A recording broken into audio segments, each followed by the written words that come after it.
and welcome to the Craft Beer Corner. For today's beer review, we're jumping into a really special beer, I expect. One that I did get from Anchorage Brewing Company, and this is another one of their very limited release, quite expensive beers. Now, this is one that I've been saving for probably 8-9 months now, so I don't remember the exact price, but I know it was somewhere between $50 and $100 for the bottle. So yes, this is one of those that, you know, for most people is not going to be a regular occurrence. This is one of those you set aside, you know, $10 a month until you have it in a pile to spend on some special expensive beers. This is one of those. I did get mine from Tavour. It was a limited release, and today's beer in question is called Wendigo. This is specifically their batch number 2 of Wendigo, and it is a black barley wine. 15.5% ABV on this one. Anchorage Brewing, of course, based in Anchorage, Alaska. And this is double oaked, and it's been aged in 2 different bourbon barrels. In fact, they tell us on the back here, 8 months in Heaven Hill, and then they transferred it to Woodford Reserve for another 4 months. So 12 months total across 2 different barrels. So yeah, you know me, barley wine is my absolute favorite beer style. When I saw this, I knew I had to get it, despite the costly price tag for a single beer. Label art on this, interesting as always, going with the Anchorage theme. It's kind of got a green label with a skull monster. I think, I guess that's their artist interpretation of a Wendigo. So very cool art on here.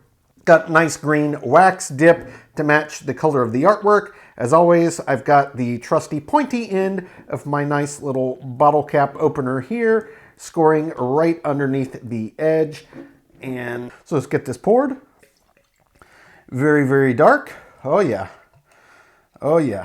That looks really nice. This ought to be quite effervescent. It is a barley wine after all. So I don't know how long this head will hold, but it does look like it formed quite a nice one. It also looked quite thick. As I was pouring it, I can tell you the aroma is quite pungent. I'm a foot away from that beer glass. I can already smell it. Big aromas coming off of this beer. So visually, absolutely pitch black, exactly as expected. Head is actually holding pretty nicely. It formed a relatively creamy head here. Oh wow, yeah. So the bourbon barrel aging immediately jumps off of this, just like so many bourbon barrel aged barley wines. Yes, this is a black barley wine. Barley wines can be any color of the spectrum. That kind of caramelly color is the most common, but yes, I have, maybe this is my 2nd or 3rd black barley wine. It smells really nice. You can also pick out, aside from the bourbon, the classic underpinning aromas you would expect in a barley wine. It's got a lot of caramel and toffee and figs and apricots and plums. It reminds you of a rich kind of cobbler of sorts. Definitely dessert style wine, beer rather, and it smells the part. So what am I actually expecting when I get into the flavor profile? I expect it, A, to be delicious, and B, to also get a lot more roasty notes underneath than you would normally find in a barley wine, which is typical for the black barley wines. They obviously use a different malt bill components, and that's why they get the darker color from those more richly roasted malts. That is going to put a lot of elements, like say you would find in a stout or a porter, into the flavor profile. That's what I'm expecting. Don't know until we jump in, so without further ado, we're going to do just that. Head is actually still holding okay for a barley wine. Yeah, it's quite active in terms of effervescence, but it's still got nice cling on the side and a little pad on top. So I'm not bad at all. That's well above average for a barley wine, so we're jumping right in. God, it smells great.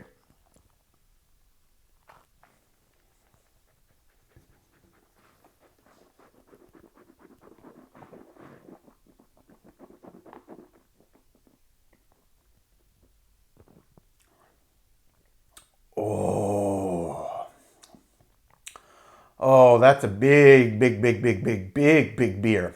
Wow. That is flavor intensity. Okay, so before we even get into the flavor profile, talk about the body and the mouthfeel. It's 15.5% barley wine. It's a heavy beer. It feels heavy. Exactly as expected. The mouthfeel got a lot of resistance. This one doesn't get really creamy, doesn't get foamy. You can just really feel that thickness. So body and mouthfeel exactly as expected. Now for the flavor profile. The first thing you get up front as soon as you swallow is a combination of two things. One, it's the classic kind of barley wine flavors that just all kind of pop before you can start to discern the subtleties in tandem with the bourbon barrel aging from the dual aging that they did on this beer. So you get those two things up front. Big intense rush. It's just immediate boom. Barley wine flavors, bourbon barrel aging flavors. And then they just start to intersperse. So tons of ribbons of vanilla. We've got distinct, spirit flavor from the bourbon barrel. We've got a lot of caramelized brown sugar. There's a lot of molasses. There's the classic underpinnings of figs and raisins and prunes and apricots. And it's very cobbler-like. It's not like raw fruit. It's definitely dessert style. And there's a lot of caramelization in here. In this one, I'm getting a lot more toffee forward notes than I am getting caramel, like standard caramel kind of flavored notes. So it's leaning in the more rich kind of buttery side, but kind of what I anticipated, this being a black barley wine. As these flavors continue to ebb and flow out of one another and further develop, and you start to get the real underpinning of this malt bill, that roasty edge of the roasty malts that made it a black barley wine substyle really are quite present. It's a very roasty, very earthy, very char-like edge to these dark, dark malts that they used in this beer, and it just is wonderful. Like, on its own, if it had been a normal barley wine, it would have been delicious. The fact that it's one of the more rare substyles of barley wines to find, being a black barley wine, I just knew this beer was going to be a treat. And honestly, if there's anybody I trust more to make a big, special dark beer, or really any beer, it's going to be Anchorage, and I am not disappointed. This is exactly what I was hoping and expecting that it might be, and then some. So, big beer, complex beer. I'm going to jump back in, get our second sip, let everything re-intensify, pick it apart again, make sure I didn't miss anything of note. Then we will talk specifically about the balance and the finish. On sip one, well worth the price tag, a special, special beer. Take two.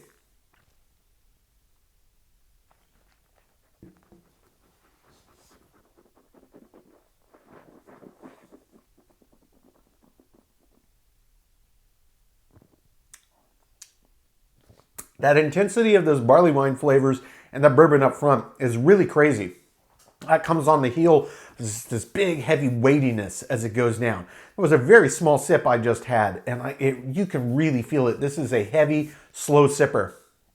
And it's just wonderful bourbon with that spirit nuance popping out. It's quite pronounced, and it's just all of this rich, deep fruit medley, kind of cobbler, baked good, dessert, just mixing all together, and it's got a lot of nuance to it. I gotta say, on this one, there's a lot of fig and raisin that constantly are interplaying, and once you hit about the 10-second mark, that's when these big ribbons of caramel, and specifically this butter toffee flavor, really comes through, quite dominant, ebbing and flowing.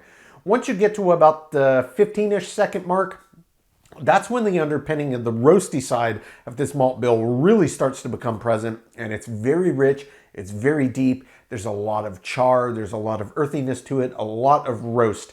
It, again, is kind of akin to like a French roast coffee bean, that kind of edge of roastiness, but there's no coffee flavor. It's not coffee flavored at all. It's just that same sense that you get from that roasting process. Absolutely fantastic, guys. This is a mammoth, mammoth beer. If we're talking balance, really in a beer like this, it's what malts did they use in tandem with what yeast did they use, and how did it balance with the barrels they decided to use. This in here, yet again, as I've come to expect from Anchorage, they balanced it perfectly.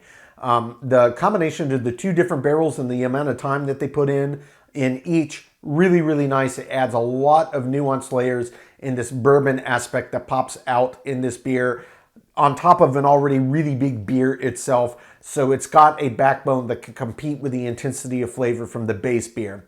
And then the fact that they added in all these dark malts, it's an absolute treat. The balance is spot on. In terms of the finish, you probably would expect this, and yes, it's exceptionally long. It's a very bold intensity of flavor on this beer. You know, it's for people that like big, bold, in your face. There's no escaping the intensity of flavor here. It's big and it's bold. If you like that, you're gonna love this. If you don't care for big, in your face flavored beers, this is probably one to skip. But I'm assuming my fellow Barleywine fans are into big, bold, in your face beers, and this is one to seek. Absolutely beautiful. The finish is exceptionally long, and it lingers long after each sip. We're talking minutes, easily multi minutes, well in excess of even 2. And what is lingering on the back of the palate for me is notes of the bourbon from the bourbon barrel and a distinct mix of fig and that kind of buttered toffee, as well as the roast underpinning from the dark malts that they added to make this a black barley wine. So it's kind of 4-pronged, and it's all kind of holding in even parts. It's all on equal parity. So the intensity builds up slightly differently. They all start to interplay. Then as it starts its very, very slow, steady descent, it's almost all equal. All the flavors intermingling all the way to the end until those final 4 are left, and it just trails off to nothing. And then you have to go in for your next sip. Guys, this is a special beer. It's a big beer. I absolutely love it. I'm going to take my time, sip on this, come up with my scores. When we come back, we will get this beer ranked from top to bottom.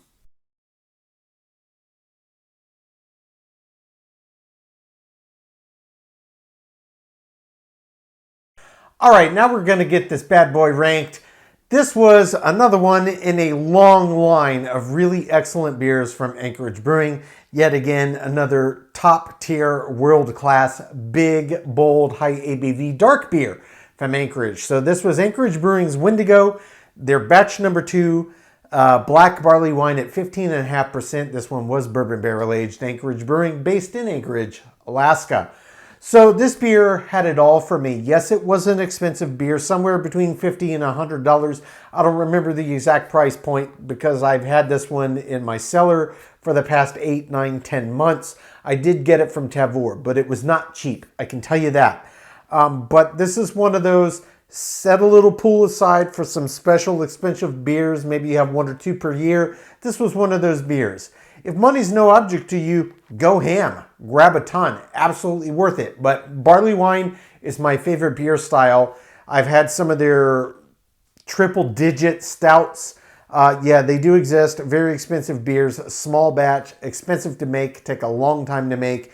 And that's what pushes the price point up. So, this was one of those beers.